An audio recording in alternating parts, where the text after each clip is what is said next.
Sir इसके बाद भी क्लास ओपन रहेगी आज? हाँ। नहीं।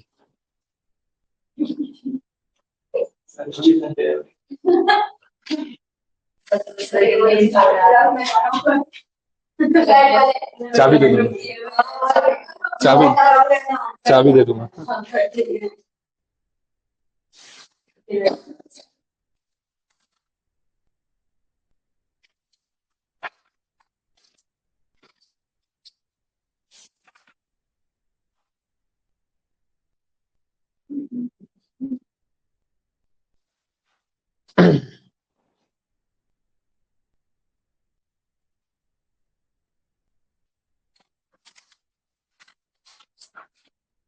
चलिए साउंड चेक कर लें।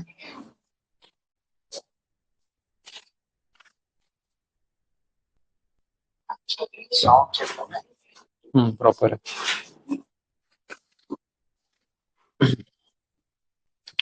चलो मटेरियल तो मिल गया आपको, पेजेस सब तो गिन लिए होंगे आपने कितने हैं।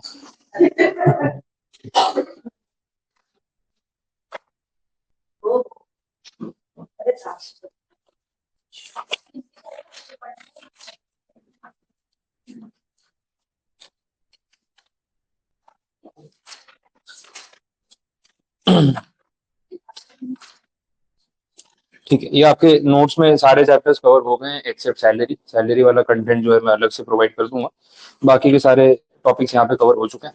अब शुरू करते हैं अपने निर्मला देवी का नाम लेके। हाँ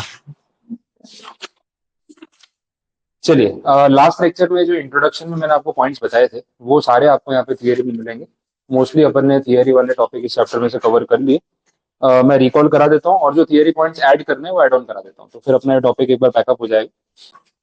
देख लो स्टार्टिंग से। पहले तो इनकम टैक्स एक्ट आया कब से उसकी बात हो रही है। Income tax is charge in an assessment year, ये कल बात हुई थी। असेसमेंट ईयर प्रीवियस ईयर का डिफरेंस हमने देखा। जिस ईयर के अकाउंट्स हम बना रहे हैं उसको हम फाइनेंशियल ईयर बोलेंगे। उसके अकाउंट्स का हिसाब के कितना टैक्स पे करना है वो अगले साल होगा, तो उस ईयर को असेसमेंट ईयर बोलेंगे। अच्छा, फाइनेंशियल ईयर को ही प्रीवियस ईयर भी बोला जाता है विद रिस्पेक्ट टू एवाई। एवाई के रेफरेंस में जब बात होती है तो वो प्रीवियस ईयर बन जाता है, अदरवाइज वो फाइनेंशियल ईयर होता है। वैसा अब जो असेसमेंट ईयर हमारे एग्जाम के लिए रेलेवेंट है वो कौन सा था?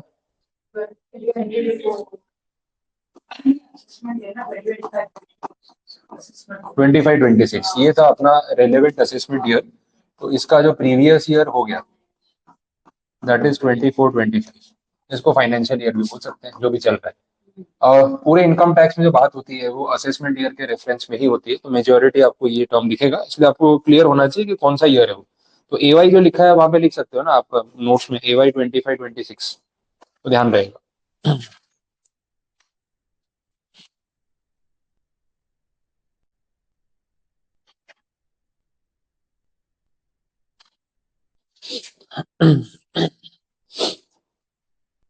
चलिए आगे बढ़ते हैं। Rates prescribe in the finance act बात हुई थी। कौन सा फाइनेंस एक्ट अपने एग्जाम में एप्लीकेबल है? 2024, जो लास्ट बजट आया था फेब 24 में, वो हमारे एग्जाम के लिए रेलेवेंट फाइनेंस एक्ट है। On total income of every person, कल आपको समझाया था टोटल इनकम क्या होता है। 5 हेड्स की इनकम को प्लस करेंगे, उसमें क्लबिंग होगी, उसमें लॉसेस का सेट ऑफ मिलेगा, उसके बाद जो आएगा उसको हम बोलते हैं gross total income. Gross total income में से डिडक्शंस माइनस होंगे, चैप्टर 6A वाले डिडक्शंस, वो लेस करने के बाद जो बचेगा उसको बोलेंगे टोटल इनकम। ठीक है, ये सब पॉइंट्स थे। तो टोटल इनकम पे टैक्स लगता है, हर पर्सन की इनकम पे टैक्स लगता है। पर्सन की अपनी डेफिनेशन है, individual, HUF, AOP, BOI, artificial juridical person, partnership firm, LLP, company, सब कवर हो जाते हैं इसमें। तो पर्सन की डेफिनेशन में सारी चीजें आने वाली है, आगे देखेंगे।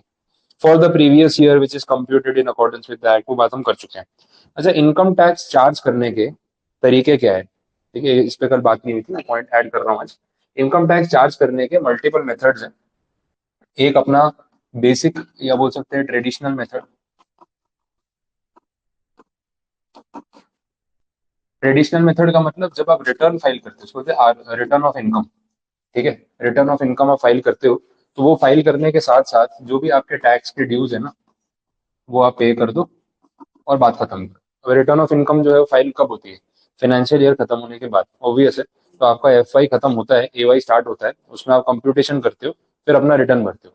तो रिटर्न फाइलिंग की कुछ ड्यू डेट्स होती है, जैसे एक डेट है 31 जुलाई, एक डेट है 30 सितंबर, कुछ केसेस में आती है 31 अक्टूबर, कहीं आती है 30 नवंबर।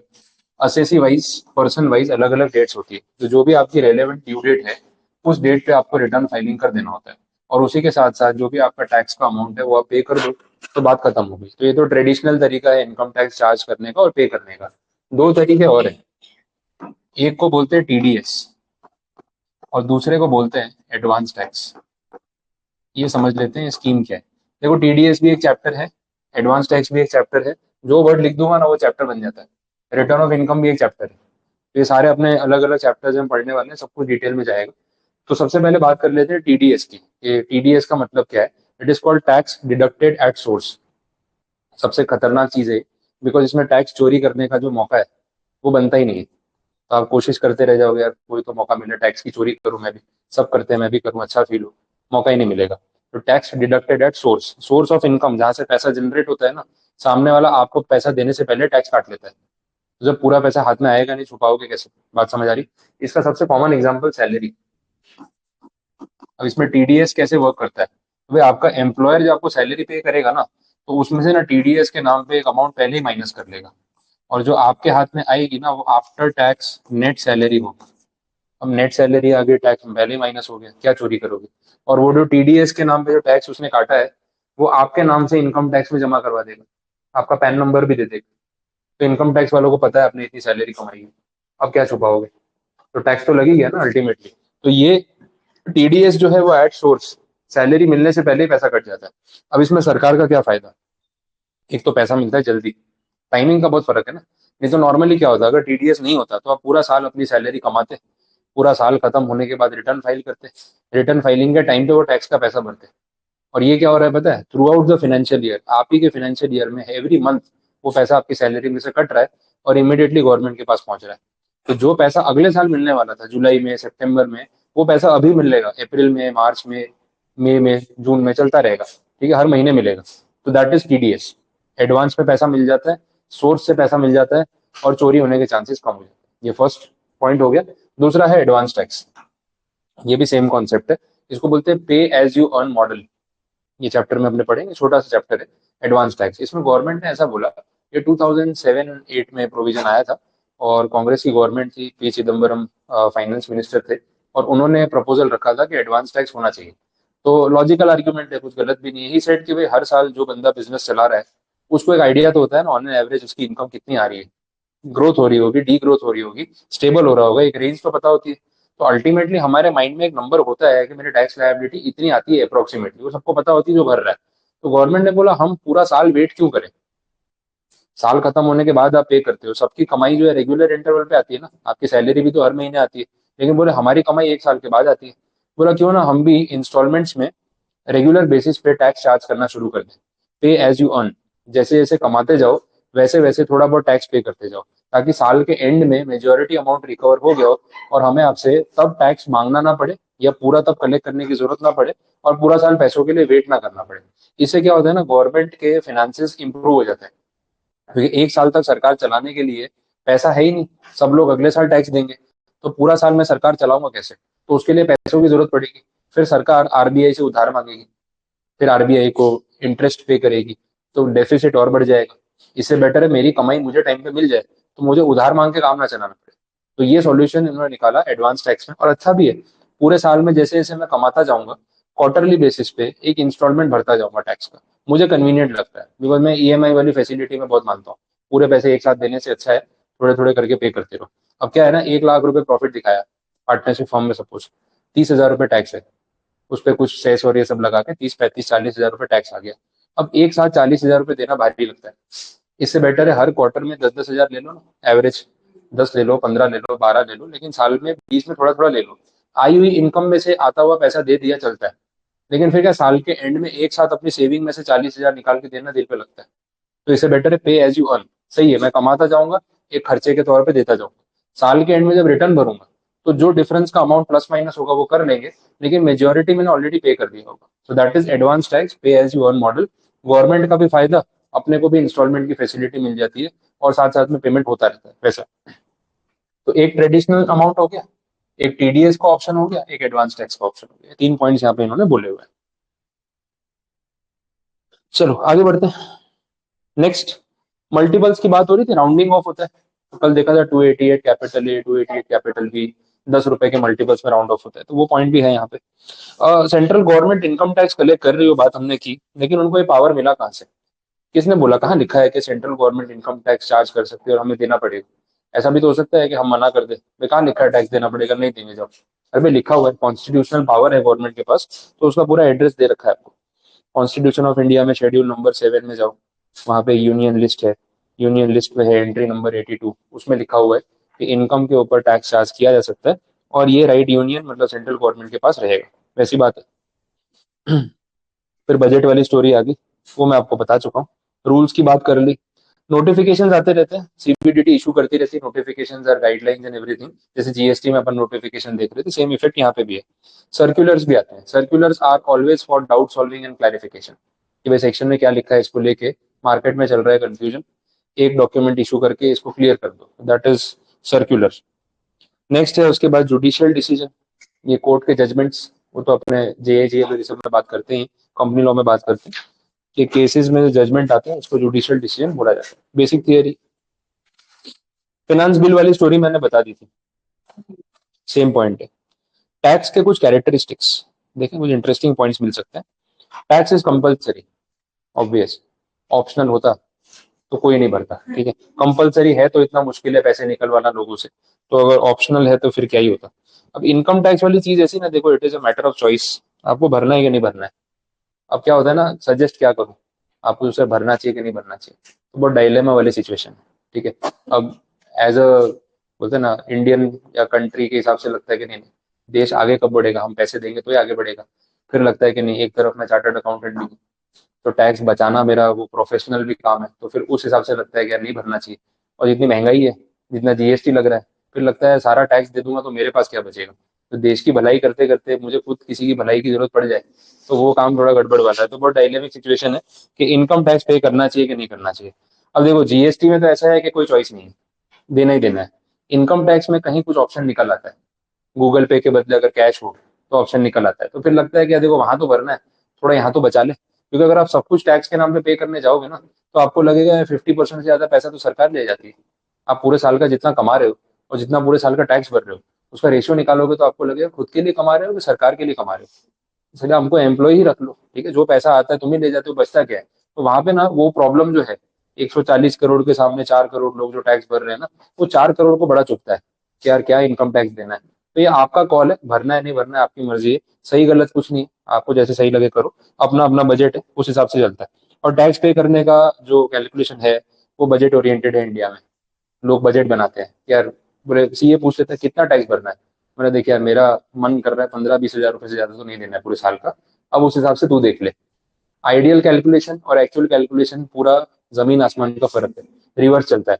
आइडियल कैलकुलेशन बोलता है पूरे साल का रिकॉर्ड बनाओ, इतना कमाया, इतना खर्च किया, ये नेट प्रॉफिट, इस पे इतने डिडक्शन, इस पे इतना टैक्स, इतना पे करना है। रियल में चलता है उल्टा, इतना टैक्स भरना है, इस हिसाब से बताओ इनकम कितनी होनी चाहिए, इतनी इनकम दिखाने के लिए खर्चे कितने डालने पड़ेंगे, कितना कैश में लो कितना ऑनलाइन लो, उसके बाद बनती है ग्रॉस इनकम। तो सारा रिवर्स चलता है, ठीक है। तो टैक्स का एक बजट सेट होता है कि मुझे 20 हजार भरने हैं, अब 20 हजार भरने के लिए इससे ज्यादा इनकम नहीं दिखानी है, नहीं तो फिर क्या होगा, टैक्स बढ़ जाएगा। तो रिवर्स कैलकुलेशन करते करते हमें वहां तक पहुंचना पड़ता है, वो रियलिटी है। बट ऑन पेपर सिचुएशन उल्टा होती है, ठीक है, वैसा है। तो ये सब पॉइंट्स है। तो टैक्स कंपलसरी है, टैक्स इज अ कॉन्ट्रीब्यूशन, वो तो ऑब्वियस है। फिर बोला टैक्स जो है ना वो पब्लिक बेनिफिट के लिए होता है, ऐसा कह सकते हैं, मतलब पूरी बात गलत भी नहीं है, ठीक है। थोड़ा बहुत तो बेनिफिट आपको मिल ही रहा है ना, ऐसे थोड़ी बिल्कुल नहीं मिल रहा है। No direct benefit, only common benefit, ये बड़ा इंपॉर्टेंट पॉइंट है, तो वो आपको आपका प्रॉब्लम सॉल्व कर देंगे, डाउट क्लियर कर देंगे। Tax is for the public benefit, बोले सर कहाँ, कोई फैसिलिटी तो मिलती नहीं है। कुछ दूसरे पॉइंट में बोल दिया डायरेक्ट बेनिफिट की बात नहीं हो रही, इसका मतलब आप ये नहीं बोल सकते मैंने 25 हजार रुपये टैक्स भरा है, तो मेरे को पूरे साल में 25 हजार का फायदा मिलना चाहिए सरकार से, तो ही वर्थ है। नहीं मिला तो मैं कुछ भी सामान उठा के ले जाऊँ, ठीक है। अब पार्क में बेंचेस पड़ी, आप उठा के घर ले आए, हाँ है ना, हाँ ठीक है, हाँ वहां से तो कुछ भी चोरी हो सकता है, ठीक है। तो आप बेंच उठा के ले आए, बोले 10 हजार की तो होगी, मेरे 25 हजार रुपये लगे, 2 बेंचेस घर पे लेके आऊंगा, इतना ही बेनिफिट सरकार देती है। तो ऐसा 1 to 1 कोरिलेशन नहीं है कि जो जितना टैक्स भरेगा उसको उतना बेनिफिट मिलेगा। भाई टैक्स हम सब भर रहे हैं, लेकिन बेनिफिट जो है वो तो सभी में बट रहा है। तो जो फ्री स्कीम और राशन और ये सब चीजें हैं वो सारा जो है वो उसी में से जा रहा है वैसा। तो 1 to 1 कोरिलेशन वाली बात नहीं हो सकती, ये स्टोरी इन्होंने क्लैरिफाई कर दी। तो ओनली कॉमन बेनिफिट। ठीक है, आगे देखें। Tax is paid out of income of the tax payer. हाँ, वो तो अंडरस्टूड सी बात है। अब इनकम ही नहीं होगी तो कहाँ से वसूल करेंगे, वो तो सरकार का प्रॉब्लम है फिर। भाई नहीं कमाता हूँ मैं, तुमको लेना है टैक्स तो वसूल कर लो, कहाँ से लोगे, वो तो होने वाला नहीं। दूसरा, government has the power to levy tax, वो हमने देखा कॉन्स्टिट्यूशन में लिखा है। It is not the cost of the benefit. वही बात होगी ना, बेनिफिट और कॉस्ट को ऐसे कोरिलेशन में नहीं देखना है कि मैं पूरे साल का इतना टैक्स भर रहा हूँ, मुझे कितना बेनिफिट मिल रहा है, वैसा नहीं। या जितना बेनिफिट मिल रहा है उतना टैक्स भरना पड़ेगा, वैसे काम नहीं करता। Tax is for the economic growth and public welfare, ऐसा तो बोलना ही पड़ेगा जी। ठीक है, देश की भलाई के लिए हम टैक्स ले रहे हैं। सरकार बोलती है हमें कोई कुछ नहीं करना है, ये सब आपकी भलाई के लिए, आप जितना टैक्स दोगे उतना आप ही के काम आएगा। बात अलग है। बाकी देखो आप एमपी एमएलए के परक्विजिट्स और बेनिफिट्स देखो, फिर आपको पता चलेगा किसके काम आ रहा है। ठीक है, तो इतना इतना फायदा ले जाते हैं ना, हर चीज फ्री में है। गाड़ी का पेट्रोल फ्री है, मोबाइल के बिल फ्री है, बच्चों की पढ़ाई फ्री है, रेलवे का टिकट फ्री है, एयर टिकट में डिस्काउंट है, राशन पानी पे सब्सिडी है, सब कुछ है। ऐसा लगता है एमपी एमएलए के कभी गूगल पे सर्च करना, मेंबर ऑफ पार्लियामेंट को क्या परक्विजिट्स मिलते हैं, बेनिफिट्स क्या मिलते हैं, आप पढ़ोगे तो आपको लगेगा कि यार इससे अच्छी लाइन तो हो ही नहीं सकती, है ना। अब क्वालिफिकेशन का क्राइटेरिया भी नहीं है, वो भी है। हाँ, तो रिकॉर्ड्स दूसरी साइड पे होने चाहिए। ठीक है, तो डिग्री विग्री जरूरी नहीं है। ठीक है, आपके ऊपर कितने केस चल रहे हैं उस पर डिपेंड करता है कि आप कितने फेमस हो, तो ज्यादा वोट मिलेंगे। तो ऑब्वियसली वहाँ बेनिफिट्स इतने मिल जाते हैं ना, तो वो कहीं ना कहीं पब्लिक के पैसों में से ही जा रहे हैं। तो that is not right, but वो ठीक है, परक्विजिट्स के नाम पे चल रहा है। आगे बढ़ते हैं। इंडिया में टैक्स स्ट्रक्चर, अभी थोड़ी हिस्ट्री और थियरी दे रखी है। टैक्स स्ट्रक्चर इन इंडिया, उसमें अभी कुछ एग्जाम ओरिएंटेड नहीं है, सिर्फ नॉलेज के लिए लिखा हुआ है। मॉड्यूल में था तो मैंने रखा है वैसा। आगे बढ़ सकते हैं। एडमिनिस्ट्रेशन की बात हो रही है यहाँ पे। हमने कल अथॉरिटीज की बात की थी, सीबीडीटी, सीबीआईसी, ठीक है, वही सब नाम है। सीबीईसी पुराना नाम है, central board of excise and customs. ये पहले था स्टार्टिंग में, क्योंकि पहले जीएसटी नहीं था। जब से जीएसटी आया, अथॉरिटी का नाम चेंज करके कर दिया CBIC, central board of indirect taxes and customs, क्योंकि अब एक्साइज एक्ट उन्होंने हटा दिया है वैसे, इसलिए एक्साइज वर्ड यूज नहीं करते। बट ये स्टोरी तो इन्होंने 1963-64 जो एक्ट आया था वहां से दे रखी है, इसलिए पहले पुराना नाम लिखा है फिर नया नाम लिखा है। अब इसमें जीएसटी काउंसिल की बात की है, सीबीआईसी की बात की है, सीबीडीटी की बात की है, ये सब पॉइंट्स आपको मैंने बताए थे। तो ये रीडिंग वाला पार्ट है, एक बार गो थ्रू कर लो, बार बार नहीं पढ़ना, एक बार खाली वन टाइम रीडिंग के लिए है, नॉलेज के लिए। नेक्स्ट, कुछ डेफिनेशंस हैं जो पूरे एक्ट में काम आती है, तो डेफिनेटली हमें उस पर बात करनी चाहिए। सबसे पहले बोला है असेसी। बोले असेसी कौन होता है? असेसी वो जिससे टैक्स वसूल किया जाता है। आप टैक्स पेयर हो, आप इनकम अर्न करते हो, यू आर एन असेसी। तो एक इंडिविजुअल भी असेसी होता है, एक कंपनी भी असेसी होती है, एक पार्टनरशिप फर्म भी असेसी होती है। जो टैक्स पेयर है, जो कमा रहा है, उसको असेसी बोला जाता है। सिंपल मीनिंग हो गया। अब इसमें कुछ पॉइंट्स आते हैं, इनको बोलते हैं डीम्ड असेसी, और कुछ पॉइंट्स आते हैं जहां पे हम बोलते हैं असेसी इन डिफॉल्ट। डीम्ड का मतलब कि अगर आप अपने आप को असेसी नहीं भी मानते हो तो कोई बात नहीं, डिपार्टमेंट बोलता है हम मानते हैं, तो हमारे हिसाब से आप असेसी हो। आपकी नजरों में आप असेसी नहीं हो, कोई बात नहीं, हमारी नजर में हो तो टैक्स देना पड़ेगा, दैट इज डीम्ड असेसी। अब इसके एग्जांपल डायरेक्टली आपको आगे के टॉपिक्स में दूंगा, अभी डेप्थ में नहीं जा रहा हूँ, वो अननेसेसरी टॉपिक जो है हैवी हो जाएगा। असेसी इन डिफॉल्ट का मतलब जिसने रूल्स फॉलो नहीं किए, ठीक है? अब जिससे रिकवरी होगी। नेक्स्ट पॉइंट, असेसमेंट ईयर, कल बात हो ही गई। जो डेफिनेशन, अब डेफिनेशन कैसे लिखी है वो देखो, कंफ्यूज कर देते हैं। Assessment year means a period of 12 months commencing on 1st April every year and ending on 31st March of the next year. पढ़ के लगेगा यार ये तो फाइनेंशियल ईयर भी हो सकता है, 1 अप्रैल को स्टार्ट होता है, 31st मार्च को खत्म होता है, इसको तो फाइनेंशियल ईयर बोलते थे। तो डेफिनेशन ओवर सिंप्लीफाई कर दी और उसको ना फाइनेंशियल ईयर जैसे ही बना दिया, बट ये डेफिनेशन है तो अपने इसको चेंज नहीं कर पाएंगे। लेकिन जो मीनिंग आपको चाहिए वो नेक्स्ट पॉइंट में इन जनरल लिखा हुआ है। Income of a previous year is tax during the following AY at the prescribed rate by the relevant finance act. तो ये समझ में आता है कि अच्छा इसको एवाई बोलते हैं। तो मीनिंग के लिए आपको सेकंड पॉइंट यूज करना पड़ेगा, लेकिन डेफिनेशन जो है वो फर्स्ट पॉइंट के हिसाब से जो एक्ट में लिखी है वो यही।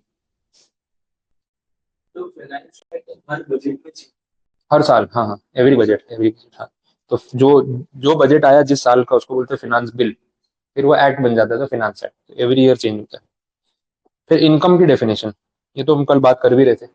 इनकम में तो हर सोर्स से कमाई गई इनकम इंक्लूड हो जाती है, इंक्लूडिंग इलीगल इनकम, ठीक है, वैसा है।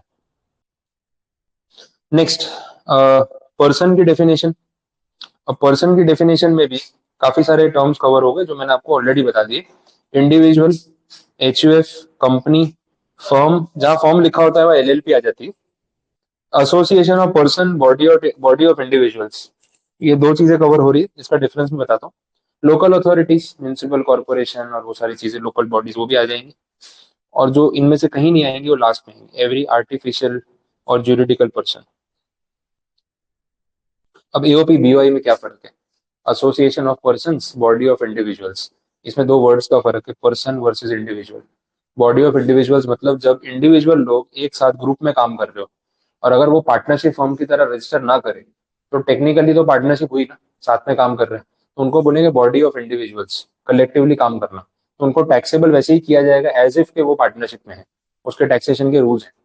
एओपी, एसोसिएशन ऑफ पर्संस, इसमें जो पर्सन वर्ड है उसकी डेफिनेशन वही है जो पीछे देख रहे थे। पर्सन में आर्टिफिशियल पर्सन भी आ सकता है और नेचुरल पर्सन भी आ सकता है। तो डिफरेंस बिटवीन एओपी बीओआई आप देखोगे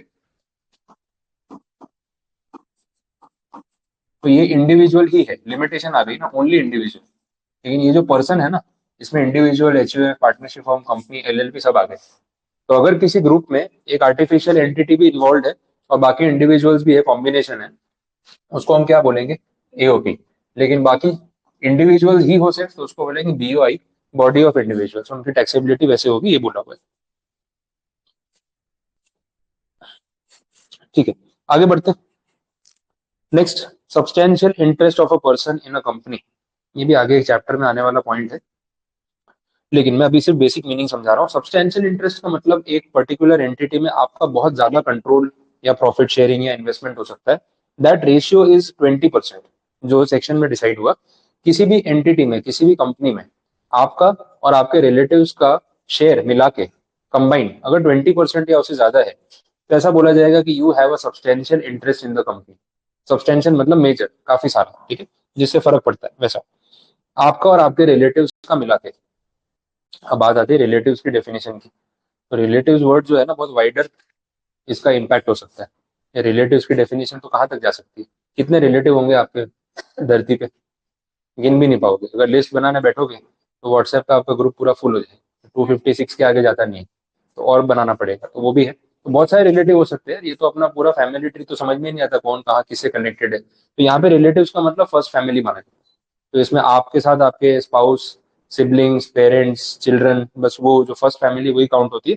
बाकी लोगों को यहाँ पे कंसिडर नहीं करते। और वो आगे डेफिनेशन पे बात करेंगे, लेकिन एक गिफ्ट इनकम और अदर सोर्सेज का प्रोविजन है, वहां पे बात करेंगे। फिर बात आ रही है प्रीवियस ईयर की, बात हुई थी कल। प्रीवियस ईयर, इसको डिफाइन किया तो नथिंग न्यू। इसमें सिर्फ ये बोला हुआ है कि अगर आप बिजनेस शुरू करते हो या इनकम शुरू करते हो in the last quarter between 1 Jan to 31 March, तो उसमें आपका प्रीवियस ईयर अगले 31 March तक कंटिन्यू हो सकता है। ये पॉइंट मैंने कंपनी लॉ में बताया हुआ है। सेम चीज है, जो पहला साल होता है कंपनी का, वो अगर आप 1 Jan से 31 March के बीच में कंपनी स्टार्ट करते हो, सपोज आज ही आपने स्टार्ट कर दिया, 2 March को, 2 March को आपने बिजनेस शुरू किया, आपका फर्स्ट ये डे है आज, तो वैसे तो 31 March तो अभी आ जाएगी मंथ एंडिंग में। तो पहला जो प्रीवियस ईयर है वो आइडियली तो इतना ही होना चाहिए। इन्होंने अलाउ किया, आप इसको एक्सटेंड कर सकते हो भाई 1 ईयर। क्योंकि एक 15-20 दिन, 1 महीने, 2 महीना क्या प्रीवियस ईयर होगा, तो आप इसको बढ़ा के लेके जा सकते हो टिल 31 March 2026, यहाँ से लेके यहाँ तक। ठीक है, समझ आया?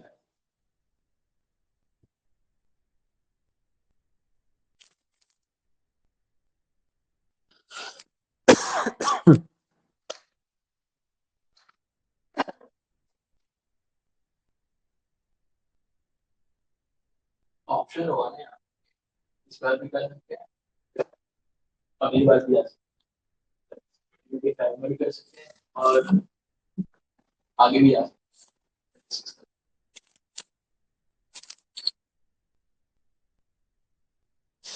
देख लेते हो, ऑप्शन दिया हुआ है कि मैंडेटरी बोला है।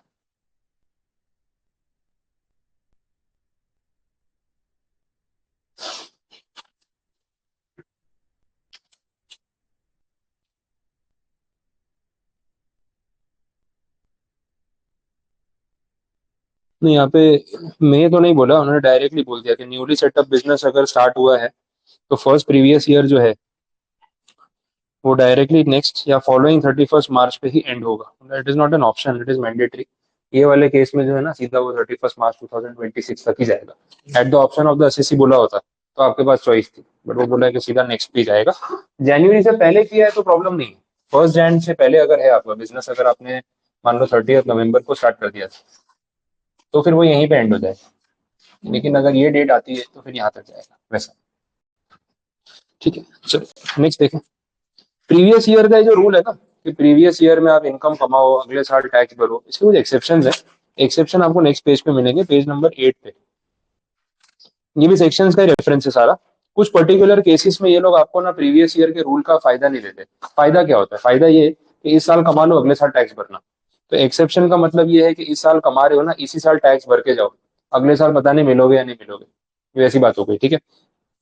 तो कौन सी ऐसी सिचुएशन है वो देख लो, इजी पॉइंट्स है। सेक्शन 172 में है income of non resident from shipping business. ये तो शिपिंग का मतलब शिप में आए शिप में चले गए।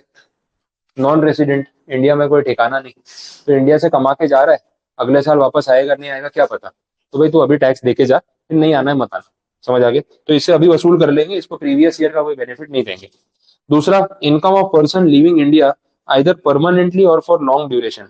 हाँ ये भी तो है, आजकल ट्रेंड है ना, इंडिया के बाहर काफी लोग शिफ्ट हो रहे हैं और अलग अलग कंट्रीज में शिफ्ट हो रहे हैं। अब कनाडा तो इतने साल से कॉमन है, चल ही रहा है। आधे लोगों को अमेरिका जाना है। अब ट्रम्प के इंटरव्यू देख के लगता है कि यही रहते हैं वही ठीक है, ये तो प्लेन में वापस भेज देता है। अभी देखा आपने कितने सारे इंडिया वाले लोगों को डिपोर्ट किया। तो ये सब इलीगली बिना पेपर बनवाए जाते हैं, और वहां जाके भी वही हरकतें हैं जो यहाँ इंडिया में हो रही है। ठीक है, तो पहले कनाडा जाते हैं, कनाडा से बॉर्डर क्रॉस करके अमेरिका में एंटर हो जाते हैं। अमेरिका और कनाडा में बॉर्डर जो है वो अपनी इंडिया पाकिस्तान जैसी नहीं है, फेंसिंग लगा रखी है, आर्मी पोस्टेड है, ओपन बॉर्डर है, क्योंकि उनको ये सब हरकतें करने की जरूरत नहीं पड़ती। दोनों कंट्री अपनी अपनी जगह स्टेबल है। लेकिन यहाँ वाले पहले अमेरिका का वीजा लगवाने की कोशिश करते हैं, वो लगता नहीं है, तो फिर कनाडा जाएंगे, वहां का लग जाता है। अब कनाडा से फिर बॉर्डर क्रॉस करके अमेरिका चले जाते हैं, फिर वहां छुपते छुपाते रह रहे हैं, पुलिस वाले ढूंढ रहे हैं, एफबीआई वाले ढूंढ रहे हैं, मिलते नहीं है, फिर ऐसे रहते हैं। तो ये रियलिटी है, मतलब वहाँ की लोकल अथॉरिटी से बच के रहते हैं कि कोई देख ना ले, कोई पकड़ ना ले। कि छोटे मोटे घरों में रह रहे हैं, छुप के रह रहे हैं, रेंट पे कर रहे हैं एज अ टेनेंट वैसा, अंडरग्राउंड में, बेसमेंट में, ऊपर ऐसे छोटे मोटे रूम लेके रह रहे होते हैं। फिर धीरे धीरे कुछ ना कुछ जुगाड़ कर करके पेपर बनवाते हैं, और बहुत झमेला है। और इतना करने की क्या नीड है वो समझ में नहीं आता। अब अभी ट्रम्प की गवर्नमेंट आई तो उन्होंने क्या किया, पहले ही ऐसे बहुत सारे इंडियंस को अरेस्ट किया, मोर देन 300 पीपल अभी तक वापस भेजे। तो फिर वहां से डिपोर्ट करके इंडिया भेज दिया। और वो भी ना, वो मिलिट्री का जो आर्मी का प्लेन होता है, कार्गो प्लेन, उसमें हथकड़ी हथकड़ी बांध के पूरा ऐसे उस तरीके से भेजा, पूरा इंसल्ट करके भेजा कि दोबारा आना ही मत। और अपने वाले रह जाते हैं कि भाई अमेरिका जाना है यार, या तो सीधे पेपर लगवा के चले जाओ, वीजा लेके चले जाओ। ऐसे जाने का तो कोई सेंस नहीं, इतना तो वहाँ पे क्या ही मिल रहा है जो इंडिया में नहीं मिल रहा, कि आपको ऐसे जाना है और इंसल्ट करवा के वापस आना है। तो वो हो रहा है, लेकिन बहुत सारे लोग इस तरीके से जाते हैं। अब जो लोग ऑफिशियली भी जा रहे हैं, बीच में पार्लियामेंट में ये मैटर उठा था, ऑपोजिशन ने ब्लेम किया इंडियन गवर्नमेंट को कि तुम्हारी टैक्सेशन पॉलिसीज की वजह से पढ़े लिखे पैसे वाले लोग इंडिया छोड़ के भाग रहे हैं। हाई नेटवर्थ इंडिविजुअल्स जिनकी इनकम 5-5 करोड़ 10-10 करोड़ है एक साल की, तुम 30-30% टैक्स लेते हो। तो 10 करोड़ कमाने वाला 4 करोड़ तुम्हें दे देगा तो अपने लिए क्या रखेगा? और वो 10 करोड़ कमाना कोई आसान काम तो है नहीं। तो इंडिविजुअली वो मेहनत करके 10 करोड़ तक पहुंचा है, इतना टैक्स ले जाओगे तो वो अकेला ही पूरा बर्डन लेगा क्या? तो काफी सारे हाई नेटवर्थ इंडिविजुअल्स क्या कर रहे हैं, वो कंट्री टारगेट कर रहे हैं जहाँ पे टैक्स कम है। तो या तो दुबई का वीजा ले लेते हैं, या वहां का पासपोर्ट बनवा लेंगे, या कनाडा चले जाएंगे, या मॉरिशस चले जाएंगे, या सिंगापुर चले जाएंगे। इन सब जगहों पे इंडिया के कंपैरिजन में टैक्स बहुत कम है, तो उस वजह से उनको सस्ता पड़ता है। तो वहां का नेशनैलिटी लेके फिर इंडिया में बिजनेस चला रहे हैं, यहाँ घूमने फिरने आ रहे, रह रहे, लेकिन नेशनैलिटी वहाँ की चेंज कर ली, या जो सिटीजनशिप है उस कंट्री की ले ली। तो ये डेटा मांगा गया, तो गवर्नमेंट ने बताया कि लास्ट 1-2 साल में कुछ मोर देन 8 लाख इंडिविजुअल्स हैं जिन्होंने इंडिया की सिटीजनशिप गिव अप कर दी। और मोस्टली इसमें वही है जो हाई नेटवर्थ इंडिविजुअल है। बहुत कम कमाने वाला तो शायद ही जाएगा, क्योंकि वहां पे भी वो अफोर्ड नहीं कर पाएगा। लेकिन जिसको टैक्सेशन महंगा पड़ रहा है वो जा रहा है। तो ये आर्ग्यूमेंट जब ऑपोजिशन की तरफ से दिया गया, तो उनको डेटा पार्लियामेंट में देना पड़ा, वैसी बात है। तो अब ये लोग अगर इंडिया छोड़ के जा रहे हैं, अब वापस कब आएंगे कब नहीं पता नहीं। तो ऐसा तो नहीं है ना कि हर इंडिविजुअल इंडिया से 31 मार्च को शिफ्ट होता होगा, जो ये पूरा साल क्लोज कर लेते हैं, हिसाब करके टैक्स वैक्स भर के जाएंगे, ऐसा तो होगा नहीं। कोई भी मंथ में ट्रांसफर हो सकता है इंसान। तो भाई जो अभी तक का इस साल का हिसाब है, जो कमाया है उस पर जो टैक्स देना है उसका क्या करे? अगले साल तक वेट करे या अभी चार्ज कर ले? उसको क्लियरेंस देने से पहले अभी चार्ज कर लो, क्योंकि एक बार ये कनाडा अमेरिका चला गया, मन बना के गया कि वापस नहीं आऊंगा, तो आखिरी साल का टैक्स लेना रह जाएगा, फिर कैसे वसूल करेंगे? तो बेटर है उससे पहले कलेक्ट कर लो वैसा है। Income of body is form for short duration, मतलब ऐसी एंटिटी जो आपने टेम्पररी बेसिस पे बनाई है, कोई इवेंट के लिए कोई कंपनी बना दी, कोई फर्म बना दी, इवेंट खत्म होते डिसॉल्व कर देंगे, तो अगले साल तक वेट करने का मतलब ही नहीं, अभी उससे टैक्स वसूल कर लो, वैसा हो गया। Income of a person trying to transfer is asset with view to avoid tax, ये तो फिर वो फ्रॉड करने वाली बात हो गई। टैक्स बचाने के लिए प्रॉपर्टी ट्रांसफर कर रहा है फैमिली को, फ्रेंड्स को, और अगर पता चला तो भाई इस पे भरोसा नहीं कर सकते, ये वैसे ही वेट कर रहा है मौके की, जैसे ही चांस मिलेगा टैक्स बचा लूंगा, इससे तो पहले वसूल कर लो, बाद में और कुछ रास्ता ढूंढ लेगा ना, तो रेवेन्यू जाएगा, तो वो भी पॉइंट। और लास्ट में इनकम ऑफ डिसकंटिन्यूड बिजनेस, आपने बिजनेस ही बंद कर दिया साल के बीच में कभी भी, तो जब बिजनेस अगले साल कैरी फॉरवर्ड होने ही नहीं वाला, now it is not a going concern principle basis, जब गोइंग कंसर्न एंटिटी नहीं बची, तो टैक्स अभी ले लो ना, अगले साल तक वेट क्यों करना है, फिर कोई मिलेगा भी नहीं, किससे रिकवर करेंगे। तो ये 5 पॉइंट्स है जिनमें स्पेसिफिक प्रीवियस ईयर का आपको बेनिफिट नहीं मिलता। अब अगर थियरी पूछनी हो तो ये आंसर बन सकता है कि what is a previous year and what are its exceptions, 5 points आ सकते हैं। तो थियरी क्वेश्चंस भी आते हैं पेपर में, अगर प्रैक्टिकल में आपको थोड़ा बहुत इशू लगता भी, थियरी के बेसिस पे पास हो सकते हो, बट फिर थियरी पढ़ के नहीं जाओगे तो प्रॉब्लम है, तो थोड़ा ध्यान तो देना पड़ेगा। सिलेक्टेड आंसर जो लगते हैं बन सकते हैं वो मैं बता दूंगा।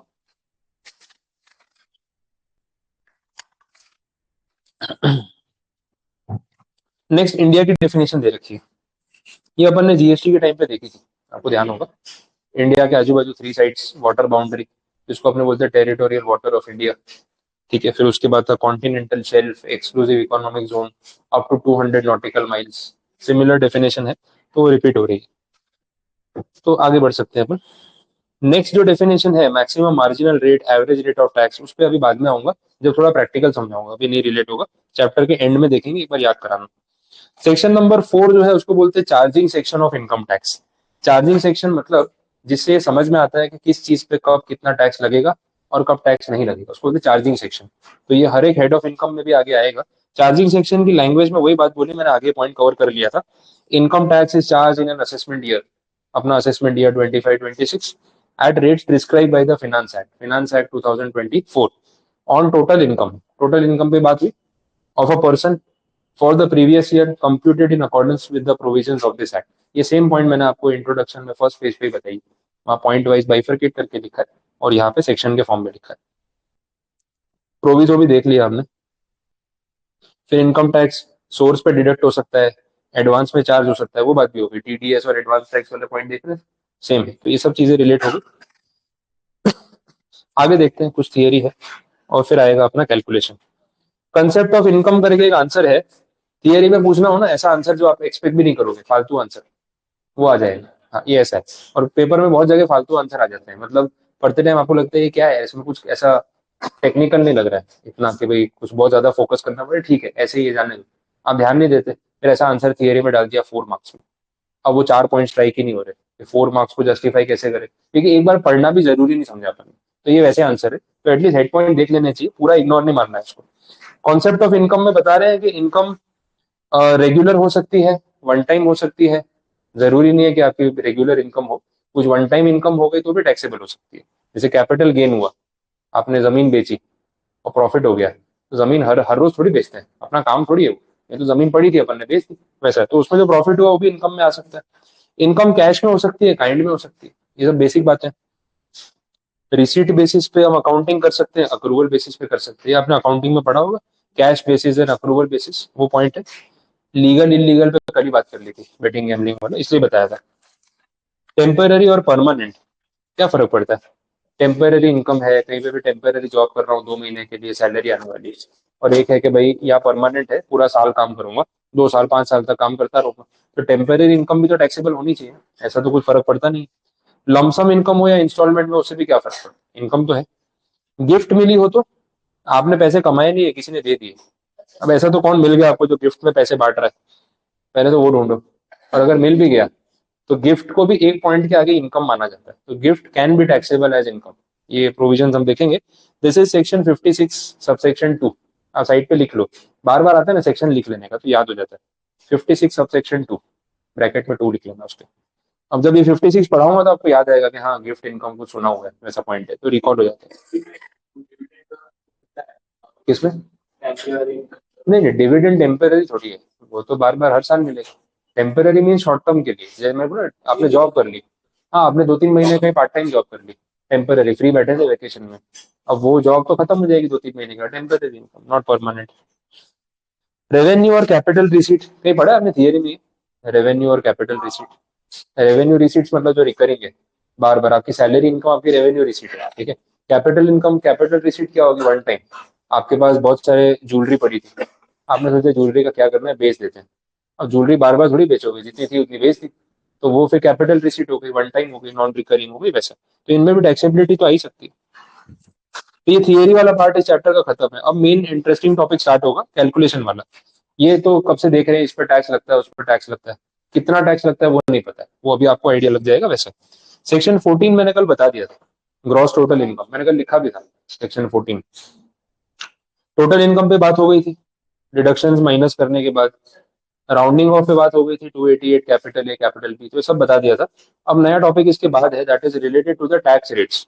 कौन सी एंटिटी को कितना टैक्स भरना पड़ता है। कल मैंने दो टर्म्स यूज किए थे, स्लैब रेट और फ्लैट रेट, वो यहाँ पे देखेंगे कि एग्जैक्टली है क्या। अब देखो कैटेगरी ऐसी है, पहला जो ग्रुप है उसमें आते हैं इंडिविजुअल, HUF, हाँ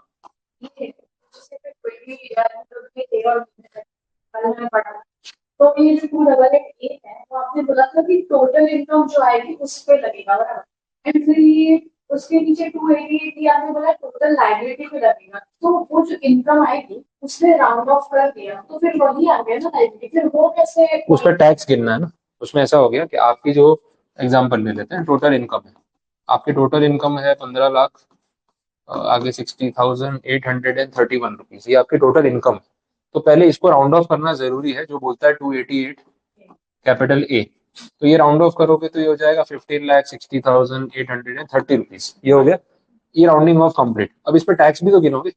अब इस पर टैक्स जो है वो जो भी रेट से लगेगा, वो रेट आपको लगा के देखना पड़ेगा। स्लैब रेट में क्या अलग अलग स्टेप वाइज रेट लगता है।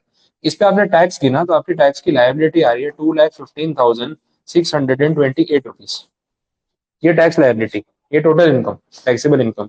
तो इसको भी राउंड ऑफ करना है टैक्स पे करते टाइम, तो ये राउंड ऑफ करके हो जाएगी 630। तो ये राउंड ऑफ करने वाली जो बात हो रही है, ये 288B में होती है। हाँ, ये इस पे कैलकुलेशन, ये टोटल इनकम है और ये टैक्स लायबिलिटी, तो इसको भी राउंड ऑफ करेंगे, इसको भी करेंगे, दोनों के अपने अपने सेक्शन है वैसा। चल देखो, अब जो कैटेगरी की अपने बात कर रहे हैं, सबसे पहले इंडिविजुअल्स, HUF, AOP, BOI और AJP, आर्टिफिशियल ज्यूरिडिकल पर्सन, ये 5 लोगों का एक ग्रुप है। इनके ऊपर जो रेट्स लगते हैं वो सिमिलर लगते हैं, इसलिए वो ग्रुप आपको एक साथ यहाँ पे दिखेगा। अब इनके ऊपर जो भी टैक्स रेट है ना, वो स्लैब के हिसाब से लगते हैं। स्लैब का मतलब है जैसे जैसे इनकम बढ़ती जाएगी वैसे वैसे टैक्सेशन का बर्डन बढ़ता जाएगा। इसको बोलते हैं प्रोग्रेसिव टैक्स स्ट्रक्चर, कि भाई अमीर से ज्यादा टैक्स लो, गरीब से कम टैक्स लो, ठीक है, वैसा होता है। एक्चुअली में सिचुएशन थोड़ी सी रिवर्स है। अब इसमें एक तो इनकम का क्राइटेरिया है, और दूसरा एक एज का क्राइटेरिया भी है, और एक रेसिडेंशियल स्टेटस का भी क्राइटेरिया है। और सर रेसिडेंशियल स्टेटस क्या होता है? चलो इनकम और एज तो समझ आ रहा है। रेसिडेंशियल स्टेटस का मतलब है आप पिछले साल, प्रीवियस ईयर में इंडिया में कितने दिन रहे। तो एक क्वांटिटी देखी जाती है कि इससे ज्यादा अगर आप इंडिया में रहे हो तो you are resident of India, और अगर इससे कम रहे हो तो बोलते हैं नॉन रेसिडेंट इन इंडिया। एक होती है सिटीजनशिप, एक होता है रेसिडेंशियल स्टेटस, एक होती है नेशनैलिटी, सब चीजें अलग होती है। सिटीजनशिप का मतलब कौन से देश का पासपोर्ट है आपके पास, वो हर साल चेंज नहीं होता है। नेशनैलिटी मतलब आप बाई कास्ट या बाई रिलीजन कौन से, कहाँ को बिलोंग करते हो, बाई ओरिजिन कहाँ को बिलोंग करते हो। तो आप इंडियन हो तो आपकी नेशनैलिटी है, आप अमेरिकन हो आपकी नेशनैलिटी, वैसा हो गया। सिटीजनशिप पासपोर्ट पे डिपेंड करेगी। रेसिडेंशियल स्टेटस इनकम टैक्स के रूल्स पे डिपेंड करता है, और ये हर साल चेंज हो सकता है। नेशनैलिटी और सिटीजनशिप बार बार चेंज नहीं होती। ये residential status every year change हो सकता है। इसमें क्राइटेरिया है कि पिछले साल आप इंडिया में कितने दिन थे। तो जो लोग बार बार इंडिया के बाहर ट्रैवल करते रहते हैं फॉर बिजनेस, प्रोफेशन, एनीथिंग, तो उनका रेसिडेंशियल स्टेटस कभी कभी चेंज भी होता रहता है। क्रिकेटर्स हैं, एक्टर्स हैं, 8 महीने मूवी की शूटिंग चली इंडिया के बाहर थी, बाकी भी अलग अलग चीजों के लिए बाहर घूमते रहते हैं, तो उनका रेसिडेंशियल स्टेटस बहुत बार नॉन रेसिडेंट भी हो जाता है, वैसा होता है। तो this is fluctuating, this is flexible every year, ये पॉइंट है। तो ये सारे फैक्टर्स के बेसिस पे यहाँ पे स्लैब रेट बनते हैं। अब स्लैब रेट में उन्होंने एक जनरल स्ट्रक्चर में आपको बता रहा हूँ कि जो एज का क्राइटेरिया है वो मैं ले रहा हूँ बिलो 60 ईयर्स, इन्होंने ऐसे डिवाइड किया हुआ है। लेस देन 60, फिर है 60 to 80, और एक है 80 and above. Normal citizen, senior citizen, very senior citizen वैसे बोलते हैं। तो 80 प्लस वाले को बोलेंगे वेरी सीनियर या सुपर सीनियर सिटीजन। 80 ईयर्स और अबव, एग्जैक्ट 80 है, इस प्रीवियस ईयर में 80 साल पूरे कर लिए, तो वेरी सीनियर सिटीजन वैसा है। तो उस हिसाब से टैक्स रेट्स में फर्क पड़ता है। तो एक तो एज का क्राइटेरिया, दूसरा रेसिडेंशियल स्टेटस का क्राइटेरिया, ठीक है, वो देख लेते हैं। अब यहाँ पे स्लैब रेट कैसे बनते हैं वो समझो। इन्होंने बोला पहले 0 से लेकर 2.5 लाख तक अगर आपकी इनकम है, ये है total income. What is total income वो आपको पता है, 5 heads, clubbing, set of, deductions, total income, ये अपन ने पॉइंट देख लिया। तो अगर आपकी टोटल इनकम 2.5 लाख रुपए तक है, उससे कम है, तो आपको 1 रुपया भी टैक्स देने की जरूरत नहीं। ठीक है, प्रीवियस ईयर में 2.5 लाख रुपए से कम कमाते हो, मेजोरिटी लोग इसी में आते हैं, ये टैक्स देना नहीं होता। हाँ, वैसा 2.5 लाख रुपए तक की आपकी इनकम है तो कोई टैक्स पे देना नहीं। लेकिन 2.5 लाख से अगर ऊपर कमा रहे हो तो उसमें आपको एक पोर्शन देना पड़ेगा टैक्स के फॉर्म में, दैट इज 5%, 5%। सिर्फ इतने पोर्शन पे, पूरे 5 लाख पे नहीं। 2.5 लाख से 5 लाख के बीच में जितना कमाया ना, उस पर 5% देना पड़ेगा, not on the entire income वैसा। फिर इनकम बढ़ रही है आपकी, 5 लाख से 10 लाख, अगला स्लैब, यहाँ सीधा जंप। अब लगता है नहीं नहीं 5 लाख तक ही ठीक है, और नहीं कमाना, क्योंकि 20% सरकार ले जाएगी। तो ये जो ब्लॉक है, इसमें जितना भी आप कमाओगे ना, उसको 20% गवर्नमेंट को देना पड़ेगा। एकदम से जंप है सीधा, 5 के बाद 20%, ना 10 दिखा इनको बीच में ना 15, सीधा 20 पे आ गए वैसा है। इसके बाद अगर आपने और पैसे कमाए, आपकी गलती, मोटिवेशन चला जाता है। आधा देश तो पैसे इसलिए नहीं कमा रहा है क्योंकि इनकम टैक्स बहुत ज्यादा है। 10 लाख के ऊपर जाते ही एक तरफ होता है अरे यार अच्छे पैसे कमा रहा हूँ, फिर होता है अरे यार 30% टैक्स चला जाएगा। अब सोच रहा हूँ कमाऊं कि नहीं कमाऊं, इससे तो लाइफ में चिल करता हूँ ना, 9,99,000 तक भी ठीक है, 10 लाख क्यों कमाने वैसा। 10 लाख के ऊपर से मोटिवेशन जाना शुरू हो जाता है आपका। तो 30% टैक्स रेट उस अमाउंट पे लगेगा जितना आपने 10 लाख से ऊपर कमाए। अगर आपने टोटल 11 लाख रुपए की इनकम दिखाई है, तो ऊपर के 1 लाख पे 30,000 रुपए सरकार ले लेगी, 30% के हिसाब से। ऐसे स्टेप वाइज कैलकुलेशन होता है। अब जैसे जैसे इनकम बढ़ती जाएगी ये बढ़ता जाएगा। 30% से ऊपर स्लैब रेट नहीं है, ये मैक्सिमम स्लैब रेट है। 10 लाख से ऊपर जितना भी कमा लो उस पर 30% आपको देना है। आपको 1 करोड़ कमाता हो तो ये ऊपर के 90 लाख पे 30%, 27 लाख रुपए। इतना टैक्स भरने से अच्छा है मैं देश छोड़ दूं, है ना, बात करता हूँ, ठीक है। तो अभी जो रिवाइज हुआ है इस फाइनेंशियल ईयर के आएगा, सब आएगा, सब कुछ। वो नेक्स्ट जून में असेसमेंट। हाँ हाँ, अभी जो बजट में आपने सुना वो अगले साल। हाँ, तो अगर वो वाला यूज करना है तो साल भर रुकना पड़ेगा। ये चलेगा। हाँ, लेटेस्ट अपडेट चाहिए तो साल भर रुकना पड़ेगा, ठीक है। चलो देखें, अपने को क्या करना है, अपने कैलकुलेशन करना है, टैक्स थोड़ी भरना है। तो जो रेट से गिनना होगी, ये तो सिर्फ ऑन पेपर है। अब देखो ये जो अमाउंट है ना आपका जिस पे टैक्स नहीं है, इसको बोलते हैं बेसिक एग्जेम्पशन लिमिट। बार बार फिर टर्म आएगा इसलिए बता रहा हूँ, बेसिक एग्जेम्पशन लिमिट। एग्जेम्पशन है ना, 2.5 लाख रुपए तक की इनकम पे टैक्स नहीं है, तो इसको बोलेंगे बेसिक एग्जेम्पशन लिमिट। सीधा सीधा बात नहीं लिखते, खतरनाक तरीके से लिखते हैं, maximum income not chargeable to tax. सोचो, आराम से सोचो, maximum income not chargeable to tax, एक ही बात हुई ना, maximum income which is not chargeable to tax. सीधा बोल तो बेसिक एग्जेम्पशन लिमिट। तो ये अपनी भाषा में जो अपने को समझ आती है, बुक की भाषा में कितनी जगह लिखा था maximum income not chargeable to tax. तो इतना बड़ा सेंटेंस पढ़ के पहले तो वर्ड्स को तोड़ के पढ़ना पड़ता है, maximum income not chargeable to tax, तो इंटरप्रिटेशन में टाइम लगता है, तब तक तो टैक्स लग चुका होता है वैसे। तो ये जो है ना, ये टर्म ध्यान में, बेसिक एग्जेम्पशन लिमिट। चलो तो ये पता चला। अब ये जो 60 से नीचे वाले एज ग्रुप वाले है ना, उनके लिए ये स्लैब रेट है। फिर दूसरा स्लैब रेट आएगा 60 वालों के लिए, 60 to 80, मतलब 60 and above and less than 80 years. Second वाला स्लैब, मतलब प्रीवियस ईयर में अगर आपका 80th बर्थडे नहीं आया तो फिर आप ये वाले स्लैब में आओ। अगर 80th बर्थडे आ गया तो फिर नेक्स्ट वाले स्लैब में शिफ्ट हो जाओ। वैसे तो आ जाए तो अच्छा है, बेनिफिट तो फिर एज के साथ ज्यादा है वैसा। अब इसमें इन्होंने चेंज क्या किया वो समझो।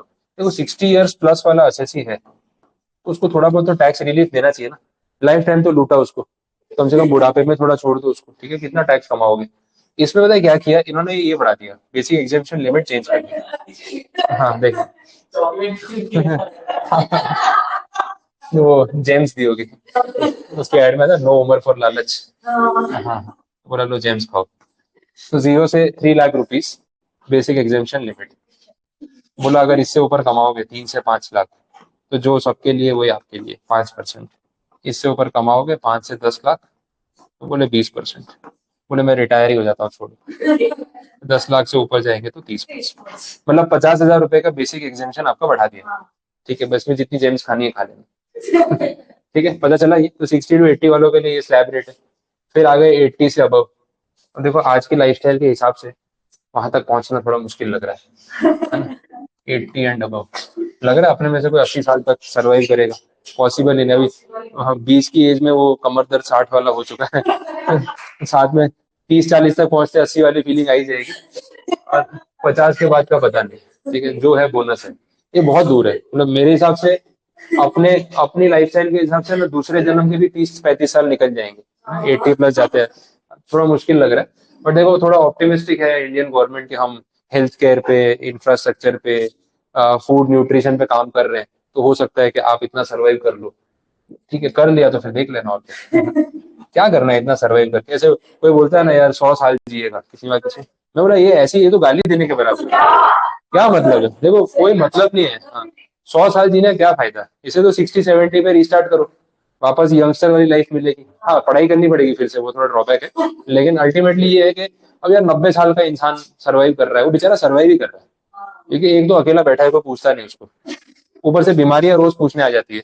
ठीक है ना, वो परेशानी। तो या तो हॉस्पिटल के धक्के खा रहा है, या शेड्यूल बना के दवाइयां खा रहा है, घर में कोई पूछ नहीं रहा है, बेचारा परेशान हो रहा है। अच्छा, एक पॉइंट पे डिपेंडेंसी हो जाती है कि भाई घर वालों के साथ भाई चलने फिरने में दिक्कत है, वॉशरूम जाने में दिक्कत है, कपड़े चेंज करने में दिक्कत है, वो उसको भी बुरा लग रहा है। तो 100 साल जी के फायदा क्या है जब वो टर्म आप एंजॉय नहीं कर पा रहे। तो इससे तो बेटर है कि भाई नया रिस्टार्ट करो ना, 7 जन्म की लाइफ लाइन है अपने पास, तो थोड़ा एवरेज कर लो उसको। 100 साल जिएगा मतलब वो बद्दुआ है, मतलब उसमें कोई फायदा नहीं है। तो कोई दे ना तो उसको ना बोलना चाहिए, बोले तू रख ले, मेरे मेरे ऊपर के साथ तू रख ले, नहीं चाहिए। अब देखो 80 और अबव वाले, एक तो ये है सरवाइव कर रहे हैं, ऊपर से कमा रहे हैं, सोचो हिम्मत देखो इनकी। तो बोले इनके लिए तो कुछ करना बनता है। तो क्या किया, 0 से 5 लाख बेसिक एग्जामिशन लिमिट। बोले दादाजी आप इतनी मेहनत कर रहे हो वही बहुत है। तो 5 लाख रुपए तक अगर आप कुछ भी कमाओगे उसको कोई टैक्स देने की जरूरत नहीं है, लेकिन इससे ऊपर कमाया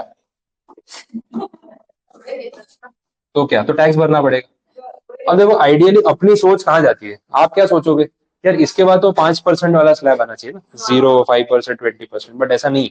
यहाँ पे ये डायरेक्ट, मतलब उनकी सोच ऐसी है कि हमने ना वो 3 से 5 लाख वाला आपका स्लैब एग्जेम्प्ट कर दिया, मतलब वो 5% माफ कर दिया, पूरा स्लैब चेंज नहीं कर रहे। अपने क्या सोचेंगे, ऐसे 0 के बाद तो 5% था, कि वो कहाँ चला गया, बोले एग्जेम्प्ट हो गया ना, 5 को 0 किया है, 20 अपनी जगह ही रहेगा, समझ आया। तो ये 5 to 10 लाख वाला स्लैब है ना, वो 20% ही है।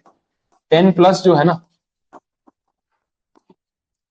30% सेम ही है, मतलब वो आपका एग्जेम्पशन लिमिट बढ़ा दी। 5 लाख 5% वाले स्लैब को उन्होंने 0 कर दिया, बस ये पॉइंट है। बोलो ये कंडीशन पता चली। तो ये है अपने सुपर सीनियर सिटीजन। अब वेरी सीनियर से सुपर सीनियर आपको ज्यादा सही लगेगा, तो यहाँ तक जो पहुंच गया वो सुपर सीनियर ही है, ठीक है, सुपर सिटीजन ही है। काफी टफ काम इतना सर्वाइव करना, ऐसा बोरिंग लगता है देख के, अरे यार अभी तो 20-25 के 80 साल तक जाना बहुत दूर है। अब देखो ये जो अपन ने टॉपिक देखा, इसमें एक और पॉइंट ऐड कर रहा हूँ, बिलो 60, 60 to 80, तीसरा था 80 एंड अबव, यही बोला था। अब ये जो ये वाले ना स्पेशल स्लैब रेट्स है ना, ये 3 लाख वाला, ये 5 लाख वाला, इस स्लैब रेट का बेनिफिट सिर्फ रेसिडेंट्स को मिलता है। रेसिडेंशियल स्टेटस वाला पॉइंट भी तो रिलेट करना है। 60 से नीचे जो 2.5 लाख का बेसिक एग्जामेशन है ना, वो सबके लिए है, रेसिडेंट के लिए भी है, नॉन रेसिडेंट के लिए भी है, लेकिन ये वाला सिर्फ रेसिडेंट के लिए है। ये खास ध्यान रखने वाली बात है, और लिखा हुआ है बुक में, ऐसा नहीं है, मतलब ध्यान नहीं जाता। अब देखो पेज नंबर 11 पे जो टेबल दे रखे हैं जिसमें रेट्स लिखे हैं, उसमें आप टेबल का टाइटल पढ़ो, ABC जो पॉइंट है वो उसी में बात छुपी हुई है, बट ध्यान नहीं जा रहा। ए में क्या लिखा है, फॉर एनी इंडिविजुअल रेसिडेंट और नॉन रेसिडेंट, सही है। बी में क्या लिखा है, फॉर रेसिडेंट सीनियर सिटीजन। तो इसका मतलब अगर आप नॉन रेसिडेंट सीनियर सिटीजन हो तो आपके लिए स्लैब रेट 2.5 लाख वाला है। 2.5 लाख एग्जेम्पशन मिलेगा, लेकिन 3 लाख वाला नहीं मिलेगा। अगर आप नॉन रेसिडेंट हो तो ये भी नहीं मिलेगा आपके लिए। सबके लिए, नॉन रेसिडेंट्स के लिए एज स्लैब रेट है, कोई भी एज ग्रुप हो, लेकिन रेसिडेंट्स के लिए 3 ऑप्शन है। तो ये सब बातें ना सम्स में अपना ध्यान आनी चाहिए। आप सम करवाते टाइम वो आपको एग्जाम में लिख के नहीं देंगे तो भाई ध्यान रखना ये नॉन रेसिडेंट है, ठीक है। वो पहले से आपको सब कुछ बताएंगे तो आप क्या सॉल्व करोगे। तो कंडीशन जो है ना वो आपको याद रखनी है खुद से, वैसा है। सम्स में देखेंगे। बोलो, ये बेसिक बात समझ आई? अच्छा, बात यहाँ पे खत्म नहीं होती। अगर आपको लग रहा है कि इतना टैक्स भर के अपन फ्री हो गए, तो ऐसा है नहीं। 30% टैक्स तो है, वो तो ले ही रहे हैं। इसके बाद मन नहीं भरा गवर्नमेंट का, बोले और पैसा चाहिए। एक और कंसेप्ट लेके आए, उसको बोलते हैं सरचार्ज। सरचार्ज का मतलब है चार्ज के ऊपर चार्ज, जो ऑलरेडी चार्ज लग रहा है ना। सरचार्ज की डेफिनेशन है, उसका डिक्शनरी मीनिंग ही वही है, additional charge on the existing charge. तो टैक्स पे टैक्स लगाएंगे, ये वैसा हो गया। That is called additional charge और सरचार्ज, वैसा। Sense का भाई, sense का भाई। हाँ, वैसे ही सेस का भाई। अभी रेट बताऊंगा तो लगेगा सेस का भाई नहीं, उसके पापा है। हाँ हाँ। चलो देखते हैं अब बोला क्या है। अब कैसे अप्लाई होता है वो समझना, रेट वेट समझ लो, ऐसे बोला है। ये ऐसा बोल रहे हैं कि अगर आप इंडिविजुअल हो और आपकी टोटल इनकम पूरे साल की प्रीवियस ईयर गलती से 50 लाख रुपए से ऊपर चली गई, 50 लाख रुपीज से ऊपर अगर आपने पूरे साल में कमा लिया, तो इस सिचुएशन में आपकी जो टैक्स लायबिलिटी होगी उसके ऊपर एडिशनल टैक्स लगेगा। इनकम पे नहीं, टैक्स लायबिलिटी पे। 50 लाख की अगर टोटल इनकम है, तो उस पे स्लैब रेट के हिसाब से कुछ टैक्स तो बनता होगा। स्लैब रेट के हिसाब से आपकी जो भी टैक्स लायबिलिटी आएगी, 30% वाले पे जाएगी, जो भी आएगी। मान लो मैं अप्रोक्स अभी नंबर ले लेता हूँ 15 लाख, होगा इससे कम ही क्योंकि स्लैब रेट होता है। बट अप्रोक्स 15 लाख का अमाउंट अज्यूम कर लेता हूँ कि आपने स्लैब रेट की और ये आया। तो इस ये तो ऑलरेडी टैक्स अमाउंट ही है ना, ये जो टैक्स है ना, 15 लाख रुपए इनकम थोड़ी हो, तो टैक्स है। इसके ऊपर एडिशनल टैक्स लगेगा 10%। 15 लाख का 10%, 50 लाख का नहीं। ठीक है, टोटल इनकम का नहीं, टैक्स लायबिलिटी का 10%। तो ये हो जाएगा 1.5 लाख। तो आपकी लायबिलिटी जितनी भी थी 10% से बढ़ जाएगी। ठीक है, बात पता चली? बेसिक एप्लीकेशन बता रहा हूँ, फिर आगे कैलकुलेशन पूरा करेंगे कि कैसे पूरा टोटल टैक्स कैसे गिनते हैं वो देखेंगे। अच्छा, ये 50 लाख से ऊपर मतलब कहाँ तक जाएगा तो ये रेट लगेगा? बोला 1 करोड़ तक। इसमें भी स्लैब बना दिए इन्होंने। बोला 50 लाख से ऊपर और 1 करोड़ तक, उसमें आएगा 10%। फिर 1 करोड़ से ऊपर जाएंगे 2 करोड़ तक, तो आएगा 15%। जैसे जैसे ज्यादा कमाते जाओगे सरचार्ज भी बढ़ता जाएगा। आपका मूड खराब हो जाएगा देखो एंड तक, सीधा दुबई का वीजा। ठीक है, फिर इसके बाद 2 करोड़ से 5 करोड़ तक कमाने वाला इंडिविजुअल 25% सरचार्ज। और 5 करोड़ से भी ज्यादा कमा रहे हो 37% surcharge, 5 crore plus. Tax liability पे 37% सरचार्ज। तो अभी आपको परसेंटेज में बता रहा हूँ, अभी अमाउंट गिनेंगे ना तब पता चलेगा क्या हो रहा है। ठीक है, क्लियर है ये? तो इंडिया में क्या सब लोग अपनी इनकम दिखाते नहीं है, जितनी है उतनी पूरी दिखा दी ना, तो इंडिया अभी एक दिन में अमेरिका की जीडीपी से आगे हो जाएगा। लेकिन सब छुपा रहे, छुपाने का कारण यही सब है। बोलो, पता चला ये? अब थोड़ा कैलकुलेशन भी देखें कैसे होता है। सरचार्ज आएगा, इसके साथ और भी कॉन्सेप्ट है, मार्जिनल रिलीफ है, सेस है, सब पे बात करेंगे, लेकिन स्टेप बाय स्टेप एक साथ बताऊंगा सब बाउंसर जाएगा। देखो, अपने कोई एग्जांपल लेते हैं। कोई भी असेसी अपना मिस्टर एक्स, एज का क्राइटेरिया अज्यूम कर लो 45 ईयर्स, रेसिडेंट, इंडिविजुअल, ये सब डेटा दे रखा है। इसकी टोटल इनकम अज्यूम कर लेते हैं 70 लैक्स। ठीक है, 70 लैक्स की टोटल इनकम। अब इसकी टैक्स लायबिलिटी गिननी है। सरचार्ज आएगा कि नहीं आएगा वो आपको याद रखना है, सब में नहीं बोलेंगे, वो बोलते हैं कंप्यूट टोटल टैक्स लायबिलिटी। आपको पता होना चाहिए कि हाँ इस पॉइंट पे सरचार्ज लगता है कि नहीं लगता है, वैसा है।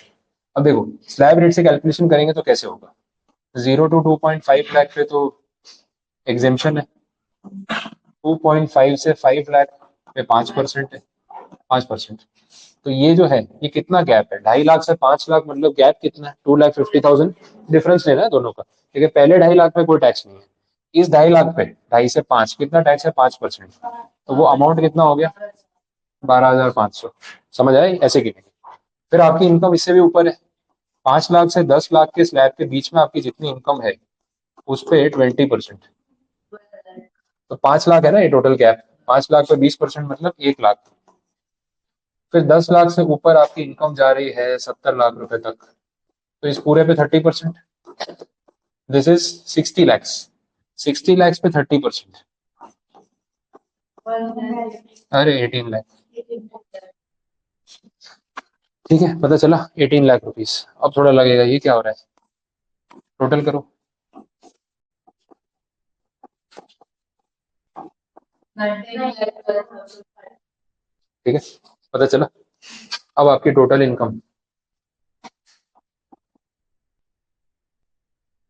Surcharge, surcharge is additional tax on your existing tax liability. तो जो आपकी टैक्स लायबिलिटी है इस पे लगता है सरचार्ज। वो रेट आपको स्लैब के हिसाब से देखना है, 50 लाख से 1 करोड़ के बीच में हो तो 10%, तो उस हिसाब से ये आएगा 1,91,250।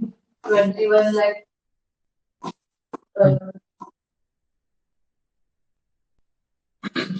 3,750 2103 हाँ ठीक, ये आ गया विद सरचार्ज। अब लगेगा, अब तो यही है ना फाइनल का, और कुछ बाकी है, एक चीज बाकी है। 750। इसमें आएगा हेल्थ एंड एजुकेशन सेस 4%, इसका 4% लास्ट में। अब पूरा नाम से पता चल रहा है ना सेस किस चीज के लिए लगा रहे, हेल्थ और एजुकेशन के लिए, जो दोनों मिल नहीं रही है। ठीक है, हाँ वैसा एजुकेशन का भी कोई ठिकाना नहीं है, हेल्थ का तो वैसे ही परेशानी है, सबको ही है। ठीक है, अपनी पूरी जनरेशन जल्दी बुढ़ी हो गई है ना। ये प्लस करो, देखो कितना हो रहा है लास्ट। 21 lakh 7,900। अब ये अगर राउंड फिगर नहीं आया होता तो इसको राउंड ऑफ करते इन मल्टीपल्स ऑफ ₹10, बट ये ऑलरेडी आ गया तो जरूरत नहीं। वैसे तो राउंडिंग ऑफ ना एकदम लास्ट स्टेज पे होता है, बीच में कहीं राउंडिंग ऑफ नहीं करना है। फाइनल टैक्स लायबिलिटी जो भी आएगी आफ्टर एवरी इफेक्ट उसको फिर राउंडिंग ऑफ करते हैं। ये आपकी टैक्स लायबिलिटी हो गई, ऐसे गिनेंगे सरचार्ज। अब देखो 70 लाख रुपए कमाए, 22 लाख रुपए तो टैक्स चला गया। पता चल रहा है कितना महंगा पड़ता है। और आपने इससे पहले एक बार मतलब ये अमाउंट से पहले एक बार राउंड ऑफ हुआ ये इसको राउंड ऑफ किया होगा मैंने, हाँ ये 288B तो अगर यहाँ जरूरत होगी तो राउंडिंग ऑफ 288B के हिसाब से होगा, और यहाँ जरूरत होती तो ए के हिसाब से हुआ वैसा। बट ये भी राउंड फिगर ही था तो जरूरत नहीं। 50 लाख से लेके 1 करोड़ हम्म, हम्म, तो वहां पे नहीं लगना चाहिए, मतलब वो जो कैपिटल सर्टिफिकेट है 30%। ऐसा नहीं है, ये तो टैक्स रेट है, टैक्स के ऊपर लगता है सरचार्ज। सरचार्ज की बात यहाँ से शुरू होगी। तो ये जो आपका, ये आपकी टोटल इनकम जो है, टोटल इनकम कौन से स्लैब में है for surcharge point of view, 50 lakh to 1 crore. तो इस अमाउंट के बेसिस पे ये डिसाइड हुआ कि इसके ऊपर कितना सरचार्ज लगेगा, 10%। अगर वही चीज 1 करोड़ प्लस होती तो एक ही चार्ज लगता है, 15%, एक ही लगता एक ही लगता है उसमें, एक ही लगता है, वो वैसा स्लैब नहीं है, उसमें एक ही लगता है, रेट सिलेक्ट हो जाता है। इस लैब सिस्टम है। नहीं, रेंज वाला सिस्टम है, ये रेंज में से आप रेट डिसाइड कर लो फिर लगा दो। बोलो कोई कंफ्यूजन इसमें, समझ आया। अब आपको एक अमाउंट देता हूँ, आप कैलकुलेट कर लो, ऐसे सिमिलर तरीके से कैलकुलेट करना है। टोटल इनकम चेंज कर रहा हूँ, बाकी बहुत ज्यादा क्राइटेरिया में कोई चेंजेस नहीं करना। 1 जीरो बढ़ा देते हैं ना,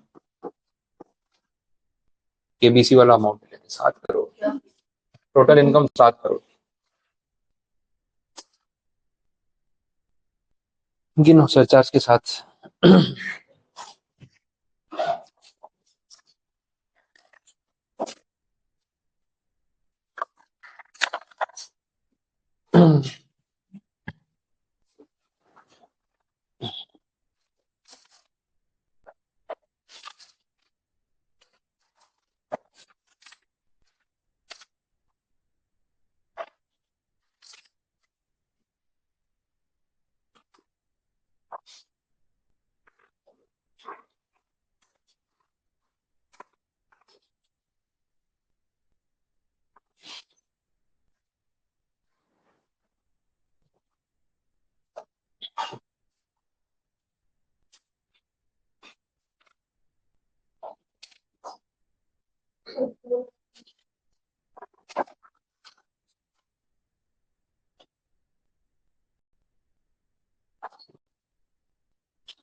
देख लेते हैं बाकी सबका भी आ जाने का।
बोलो कैलकुलेशन बाकी सबका कंप्लीट हुआ।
बोलो अब आया अमाउंट, बताओ क्या नंबर आ रहा है।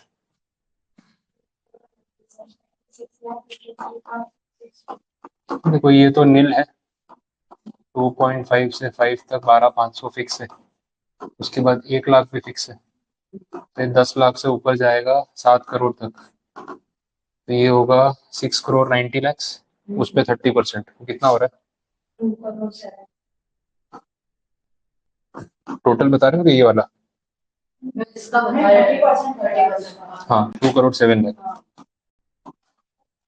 और ये टोटल करके हो गया 2 करोड़ 8,12,500, यही हो रहा है। अब इस पे लगेगा सरचार्ज, और सरचार्ज कितने रेट से लगेगा 37%।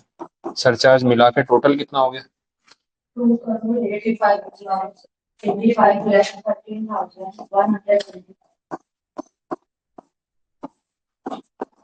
करोड़ 85 लाख 13,125, ये राउंड ऑफ हो जाए।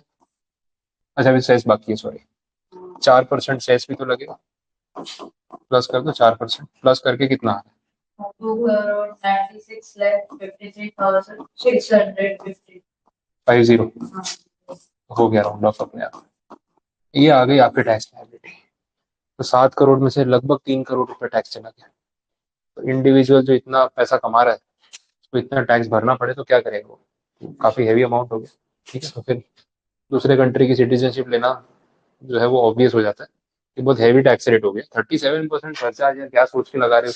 मतलब वो तो बोलते हैं ना, कोई क्राइम कर रहा है ना वैसे, कि ज्यादा पैसे कमा के एक तो कोई गलती कर रहा है वैसा है।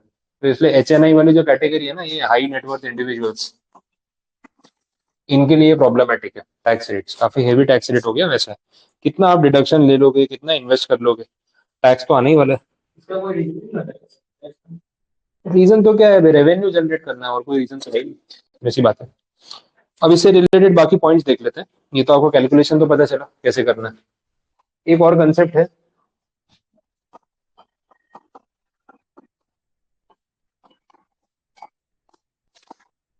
इसको बोलते हैं rebate. 87 capital A, that is called rebate.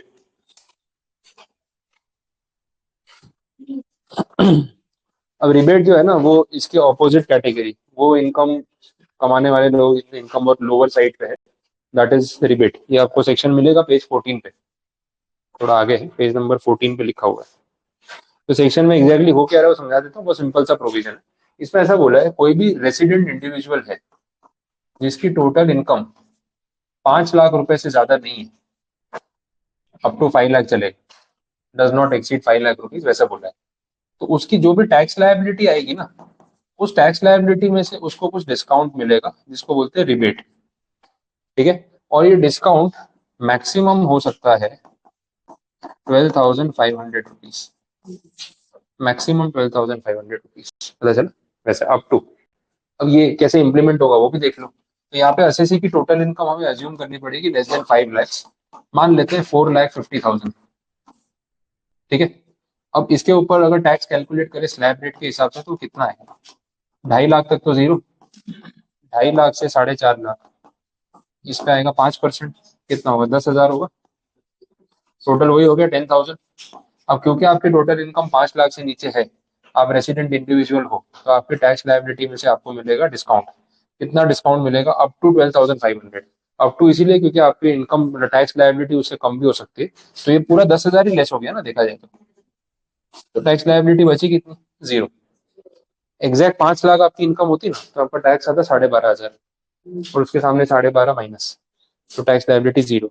इसलिए बोलते थे अभी तक ये 5 लाख रुपए तक की इनकम इंडिया में एग्जेम्प्ट है या नॉन टैक्सेबल है। क्यों? क्योंकि आफ्टर रिबेट आपकी टैक्स लायबिलिटी जीरो हो जाती है। तो सब लोग जो अपनी इनकम दिखाते हैं ना, वो 4,90,000 के आसपास दिखाते हैं। तो रिबेट के बाद तो आपको टैक्स देना ही नहीं पड़ता, जीरो हो जाता है। तो 50% इंडिविजुअल रिटर्न तो यही रेंज में चलते हैं, ऐसा है। अभी जो बजट में आप सुन रहे थे 12 लाख रुपए तक की इनकम टैक्स फ्री हो गई, वो ये रिबेट के साथ। तो अब लोग इनकम दिखाएंगे 11,90,000। हाँ, तो टैक्स तो भरना नहीं अपने को, जितनी लिमिट ये बढ़ाएंगे उससे 10,000 नीचे अपन रखेंगे, तो अपने को टैक्स देना नहीं पड़ेगा। तो रिबेट के साथ ही चलता है। तो this is 87A, available only to resident individuals, उसके अलावा कोई नहीं।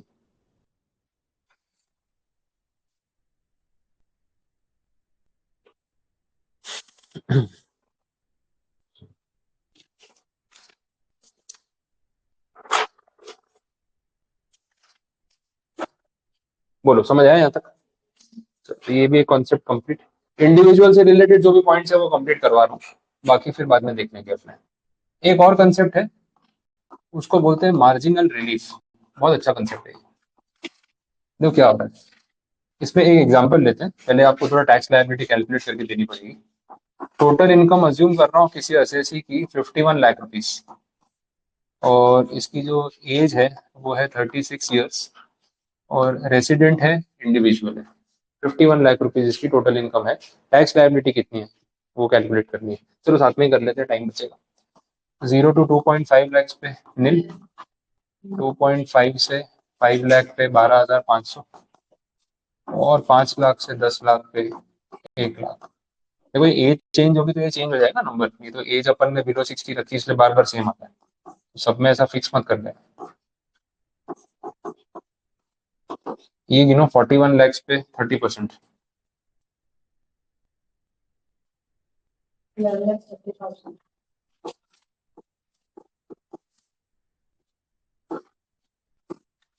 टोटल कितना हो गया? 13,000.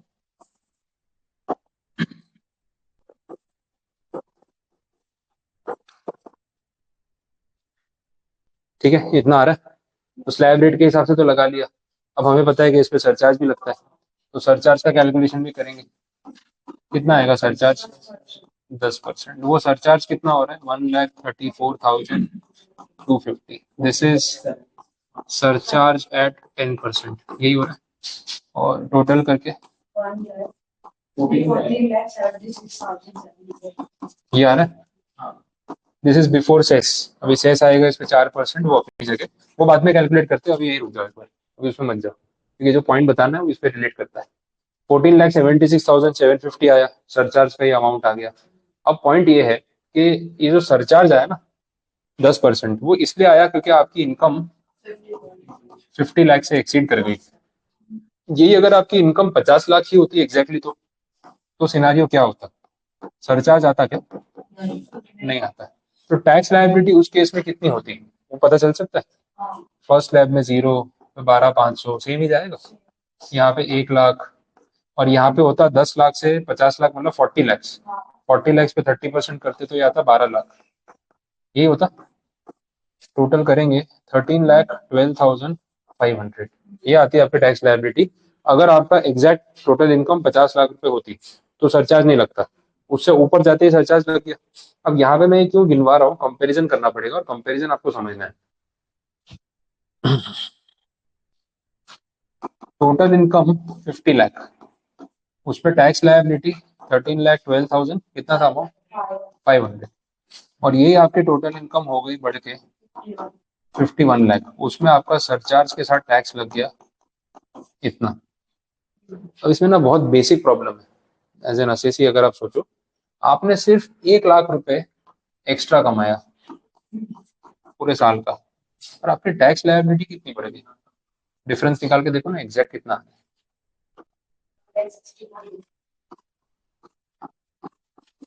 आपको नहीं लगता ये फंडामेंटली गलत है? जितना कमाओ उससे ज्यादा टैक्स कोई कैसे ले सकता है मेरे से? अगर मैंने 1 लाख रुपए कमाया सरप्लस, और उसमें से कोई मुझसे टैक्स मांगेगा, तो मैं बोलूंगा 10,000 ले ले, 15,000 ले ले, 20,000 ले ले, हाईएस्ट स्लैब रेट के हिसाब से 30,000 ले ले। उससे ज्यादा कोई मांगेगा गन पॉइंट पे, मैं बोलूंगा पूरे 1 लाख रुपए ले जा। और क्या बोल सकता हूँ, जितना कमाया उतना पूरा ले जा, उससे ऊपर तो कुछ नहीं दे सकता। बोले नहीं 1.5 लाख देना पड़ेगा, मैं बोलूंगा गोली मारते, फिर गन पॉइंट पे बोल रहा है 1 लाख से ऊपर ले जाए तो गोली मार देते, बार बार कौन भरेगा ये? तो 1 लाख की कमाई की वजह से 1.5 लाख रुपए से ऊपर टैक्स बढ़ जाए, ये गलत नहीं हो गया? मैं जितना कमाया उससे ज्यादा टैक्स भरूं। तो आप सरचार्ज लगा रहे हो वो ठीक है, लेकिन इस सिनारियो में ये सरचार्ज गलत है, फंडामेंटली गलत है, बेसिक ही गलत है, तो ऐसा होना नहीं चाहिए। अब ये बात जब गवर्नमेंट को बोली गई कि यार ये तो गलत कर रहे हो तुम, मतलब फिर तो मैं 51 लाख इनकम दिखा रहा हूँ तो बेवकूफ हूँ मैं, थोड़ा बहुत खर्चा वर्चा करके उसको 50 लाख के नीचे ले आता हूँ। मैं क्यों 1 लाख रुपए ज्यादा दिखा के 1.5 पौने 2 लाख रुपए का टैक्स भरूंगा? तो डिपार्टमेंट ने और गवर्नमेंट ने बोला हाँ ये बात तो फेयर है, इतना तो नहीं मांग सकते, थोड़ी तो कहीं ना कहीं लिमिट होनी चाहिए ना अपनी भी, कि इससे ज्यादा पैसा नहीं मांग सकते। बोला एक कंसेप्ट निकाला, उसको बोलते हैं मार्जिनल रिलीफ। मार्जिनल रिलीफ में उन्होंने ऐसा बोला कि आपकी ये जो इंक्रीमेंटल इनकम है और जो इंक्रीमेंटल टैक्स लायबिलिटी उसको कंपेयर करेंगे। हम आपसे इंक्रीमेंटल टैक्स ज्यादा से ज्यादा उतना ही ले सकते हैं जितनी आपकी इंक्रीमेंटल इनकम है। सीधी भाषा में प्यार से ये बोल रहे हैं कि 1 लाख हमें दे दो, बोल ऐसे ही रहे। अब इसमें ना बोलने का मतलब ये बाकी का रिलीफ ले लो। बोला आपने कितना एक्स्ट्रा कमाया, 1 लाख कमाया ना, तो हम आपसे ज्यादा 1 लाख रुपया ही टैक्स के फॉर्म में ले सकते हैं। बाकी का जो दिख रहा है ना आपको 64,250, वो हम आपको दे देंगे रिलीफ। ये कैसा रिलीफ हुआ? ये तो पूरा 1 लाख लेके। हाँ यही है, देखो इतना तो रिलीफ दिया ना, जो मिल रहा है उसमें खुश रहो। ये एक्चुअल स्कीम है, मैं मजाक नहीं कर रहा हूँ। तो रिलीफ का अमाउंट पता है कैसे आया? अगर आप इसको फॉर्मूला वाइज लिखना चाहते हो, वो भी लिखवा देता हूँ। Incremental tax liability minus incremental income. अगर ये अमाउंट पॉजिटिव आता है then this is marginal relief, और यहाँ पे सम में लगा के देखना है कैसे दिखेगा।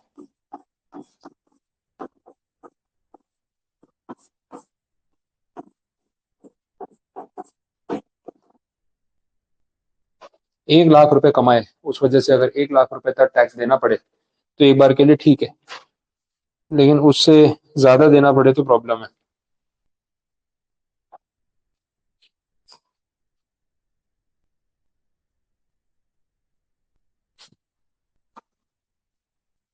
मैं इसको कंसेप्चुअली याद रखवाता हूँ, बट अगर आपको फॉर्मूला चाहिए तो फिर ये incremental tax liability minus incremental income, this is marginal relief. अगर ये पॉजिटिव आया, अगर सिनारियो उल्टा होता तो 1 लाख रुपए एक्स्ट्रा कमाए लेकिन टैक्स लायबिलिटी बढ़ी 80,000, तो पूरा 80 देना ही पड़ेगा।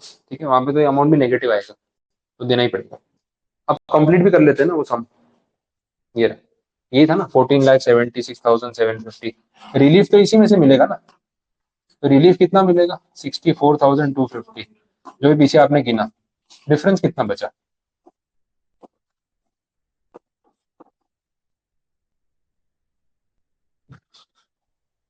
हाँ अब आप देखो कंपैरिजन,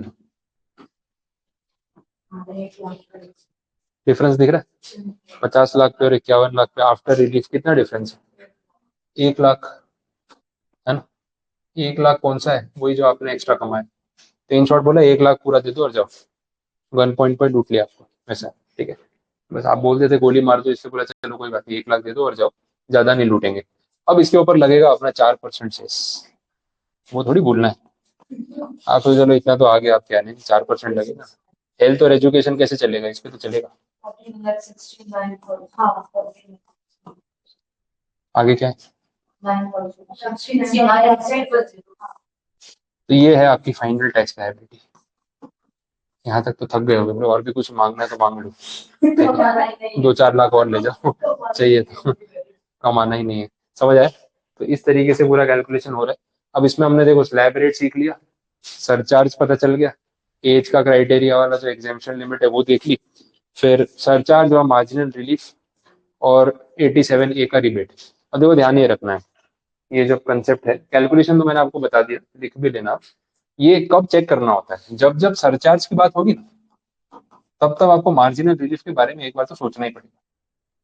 ठीक है, सरचार्ज की वजह से ही मार्जिनल रिलीफ वाली बात आती है, नहीं तो ये पॉइंट ही नहीं होता ना। अगर सरचार्ज होता ही नहीं तो 51 लाख के और 50 लाख के अपने को तो परसेंटेज में टैक्स देना है, बट ये 1 लाख की वजह से जो एक्स्ट्रा टैक्स लगा रहे हैं वहां पे प्रॉब्लम शुरू होती है। और इसमें भी जो आपके सरचार्ज के जो स्लैब्स है ना वो भी तो अलग अलग है। उन्होंने क्या बोला, 0 to 50 lakh, 50 lakh to 1 CR, 2 CR, 5 CR, यही था। इसमें कोई सरचार्ज नहीं लगता है, यहाँ पे लगता है 10%, यहाँ पे 15, यहाँ पे 25, और इसके ऊपर जाएगा तो 37, यही था। अब पता है मार्जिनल रिलीफ और सरचार्ज में जो कनेक्शन है, ये प्रॉब्लम्स आती है इन चेक पॉइंट्स पे, ये समझो आप, सोचने का तरीका बता रहा हूँ। अगर आपकी इनकम, आपकी टोटल इनकम इस 50 लाख से थोड़ी सी ज्यादा है, सरप्लस है 51 लाख, 52 लाख, तो इन पॉइंट्स पे आपको ये मार्जिनल रिलीफ एक बार चेक कर लेना चाहिए। अब पता है पीछे अपन ने सम किया 70 लाख वाला, वो 70 लाख तो यहाँ पे था, उस पॉइंट में आपको जरूरत ही नहीं पड़ेगी, क्योंकि आपकी इनकम इंक्रीमेंटल 20 लाख है, उतना टैक्स नहीं बढ़ता है। आप लगा के देख लो कि मालूम पड़ जाएगा।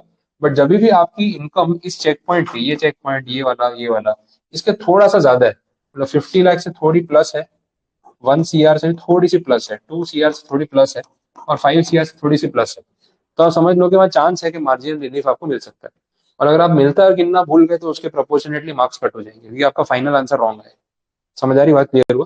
तो ये अब इसमें मैं ना आपको अमाउंट फिक्स नहीं करवा सकता, जैसे गिन के बता दो ना 50 लाख से कितना ऊपर होता है वहां तक रिलीफ आता है, अपने याद कर लेंगे, पॉसिबल नहीं है। रीजन बीइंग 1, 2, 3, 4 लिमिट्स, तो मुझे आपको 4-4 पॉइंट्स याद करवाने पड़ेंगे कि 50 लाख प्लस पे कितना, 1 करोड़ प्लस पे कितना, 2 करोड़ प्लस पे कितना, पहले तो वो, फिर असेसी की एज चेंज हो गई तो बिलो 60, 60 to 80, 80 अबव, उसमें 3 कॉम्बिनेशन और, तो ये ना ये 4 और वो 3, 12 कॉम्बिनेशन हो जाएंगे। फिर रेसिडेंट नॉन रेसिडेंट कितना आ जाएगा, याद नहीं कर सकते, 1-2 पॉइंट्स होते तो अपन कैलकुलेट करके याद ही कर लेते। तो रटने से अच्छा कंसेप्ट ही समझ लो कि भाई 50 लाख से थोड़ा ऊपर होगा, 51, 52, 53, 54, 55 तक होगा, चेक कर लेंगे। बहुत ज्यादा गैप आएगा तो नहीं करेंगे, लेकिन नियर बाई होगा तो करना पड़ेगा। तो एक बार तो आपको ना सरचार्ज जैसे सुनोगे ना, मार्जिन ध्यान में आ जाना चाहिए, और अमाउंट के हिसाब से फिर आप चेक कर सकते हो कि मुझे लगा के उसको देखना है। आया पॉइंट समझ में क्लियर। तो ये चेक पॉइंट वाली स्टोरी हो गई। अच्छा, अगर अपने जैसे अभी मैंने सम करवाया, मैं वापस नया सम अभी नहीं गिनवा रहा हूँ, लेकिन एक पॉइंट खाली आपको टैली करा देता हूँ कि अगर मेरी इनकम 51 लाख के बदले 1 करोड़ 1 लाख होती सपोज, टोटल इनकम, तो इस पे सरचार्ज कितना लगता? हाँ, इस केस में सरचार्ज का रेट क्या होता? 15% होता। पर अब मुझे पता है ये 1 करोड़ से थोड़ा सा ऊपर है, तो मुझे पता है 1 करोड़ वाले पॉइंट पे भी चेक करना पड़ेगा। तो 1 करोड़ वाले पॉइंट पे सरचार्ज कितना लगता? लगता कि नहीं लगता? कितना? 10%। बात समझ आ रही है? तो जब आप 1.1 CR, 1.01 CR पे सरचार्ज लगाओगे तो 15% होगा। और उसको जब उसके चेक पॉइंट से कंपेयर करोगे, तो अपन ने अभी गिना था ना, 51 लाख पे टैक्स गिना अपन ने, तो 50 लाख पे भी गिना, फिर कंपेयर किया। तो यहाँ पे आप 1.01 CR पे गिनोगे तो 1 CR पे भी गिनना पड़ेगा। तो 1.01 CR पे आपका सरचार्ज 15% आएगा, और यहाँ पे भी 10% आएगा, ये भूलना नहीं है। कि जब मैं कंपैरिजन करवा रहा होता तो लोग क्या 1 करोड़ पे सरचार्ज लगाते ही नहीं है। तो 1 करोड़ पे भी सरचार्ज तो लगता ही है, रेट अलग है। अच्छा, रेट की वजह से रिलीफ का कंसेप्ट आएगा बीच में। अगर दोनों में रेट 15-15% ही होता तो रिलीफ की कोई नीड ही नहीं थी। इंक्रीमेंटल इनकम पे 15% एक्स्ट्रा टैक्स तो सेम ही हो जाता है, बिकॉज रेट अलग है, ये पॉइंट आ सकता है। अब ये सम अपने वापस गिनेंगे ना नया वाला, तो आपको ये पॉइंट अपने आप रिलेट हो जाएगा, बट वो आज नहीं करेंगे, कल स्टार्ट करूंगा ताकि एक बार वापस से रिवीजन भी हो जाए। तो अभी तक जो बताया उसमें कुछ पूछना है तो बोलो। क्लियर है? तो इंडिविजुअल वाला पूरा कैलकुलेशन अपन ने समझ लिया, कल वापस से इसी एग्जांपल से शुरू करेंगे तो एक बार रिकॉल भी हो जाए, फिर बाकी के जो पार्टनरशिप फर्म कंपनी वो सब के जो रेट्स है ना, उसके ऊपर बात करेंगे।